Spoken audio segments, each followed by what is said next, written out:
But I want to be on that show so bad. Well, what do you think it really takes to get on that? Like, what can you tell what they're looking for?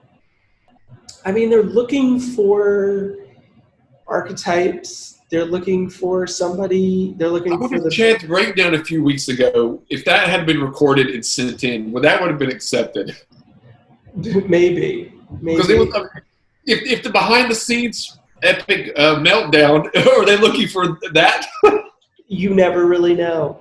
You never know. I'm just wondering, what are they looking for? You know, I'm not as much like Chad. I'm not like crazy about conflict, but they want some of those people too. So It's like it really doesn't matter who you are. It's just if you fit the mold of what they're looking for, and they think that you would.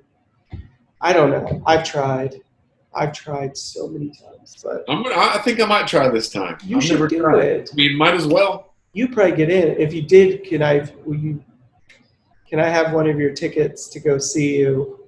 How would we would have to somehow like sneak you in as me. You would have to pose as me or something somehow. I mean, I'm cool not being on the show. I could be your plus one, because like when the show's over, you get a plus one, I guess, that gets to like hang out in the backyard when they do like interviews. Oh, okay. I gotta be honest, I've never actually watched the show. But I mean, I know what the show's about. Ron and Fez, they used to have a Big Brother thing where somebody would call in and talk about it when it was going on. But I always found that a cool thing. So, you mentioned Clementine. Then you had one a moment ago, and that made me think of this movie called Eternal Sunshine of the Spotless Mind. Mm-hmm. Have you watched this movie before? Yes. It's been a long time. One time. The lead actress, Kate Winslet, her name is Clementine in that movie. So that kind of made me think of that. And this was also a movie, probably Jim Carrey's one of his best acted movies, I think. He did a really good job acting-wise. I was going through a breakup when I went to watch that movie. And it made me feel things that I was already feeling.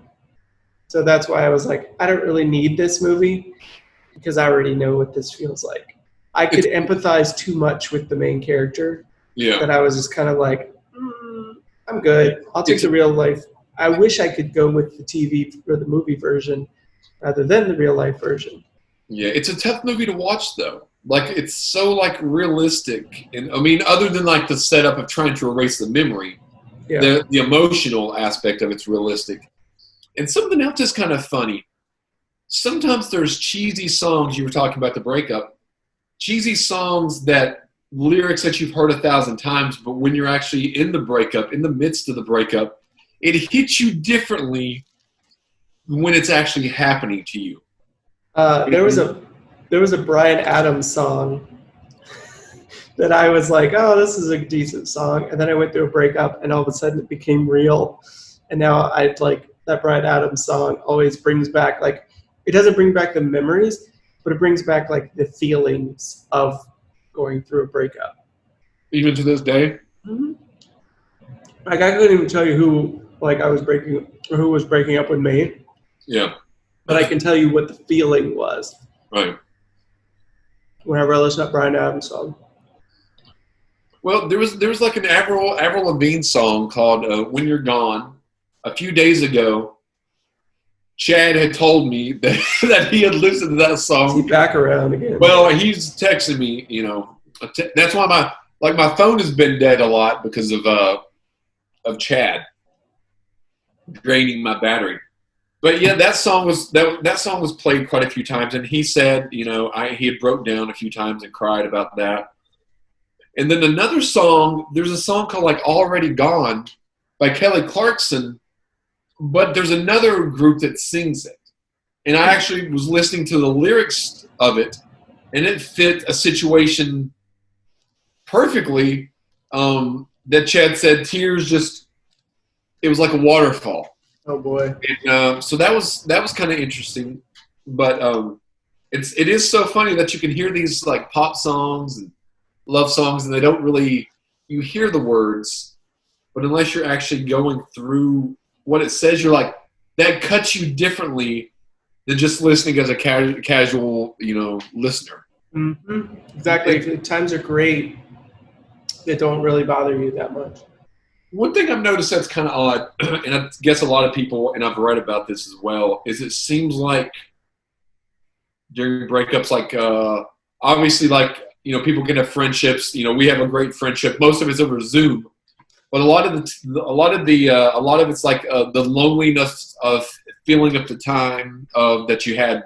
Now you have free, like all that time you had, and now you have nothing really to occupy that, or trying to seek out people to hang out to occupy that time. Mm-hmm. I don't know if you've ever had to do it.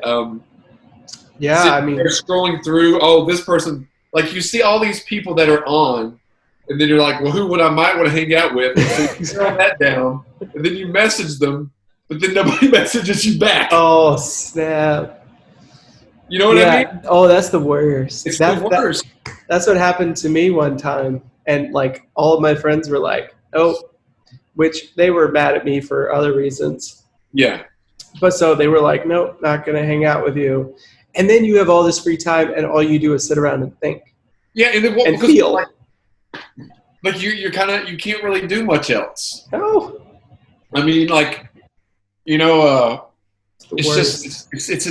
a really weird thing because just about a month and a half ago, Chad was saying how great, he kind of secretly kept in contact with me. I just didn't say anything to a lot of people because I thought that there might be an outburst. So I didn't want to say he's changed. So I just didn't say anything. But, now that he's gone, and then there's been a couple of people that have left my life at the same time, then now it's kind of just like, it's you and I, man. And then I'm going to ride or die right here. I'm going to give you another drink.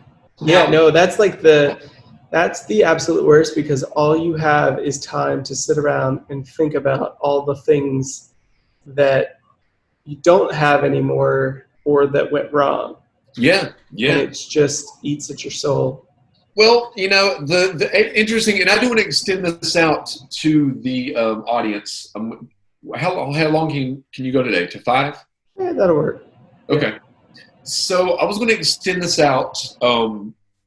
I think I might be looking for a roommate. So if someone that is watching wants to be a roommate possibly, I will show a little bit of, now I've always said that this was a set, but like I said, it really isn't. So there's a little bit of the kitchen. I think I showed this last week. Mm-hmm. We have the door. I'm not going to go upstairs and everything, but we have, It's got a great backyard too. Yeah, it's got a nice backyard that people can. I don't know if you can see out there, but is that a fire pit? What is that? To be honest with you, I would turn it into a fire pit. The only I don't really know what it is really.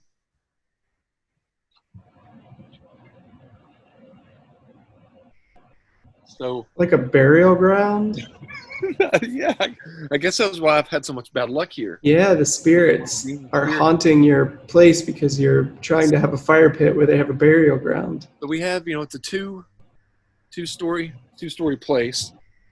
So yeah, honestly, if looking for a roommate, preferably, to be honest with you, a female roommate. I got to be honest. I just don't know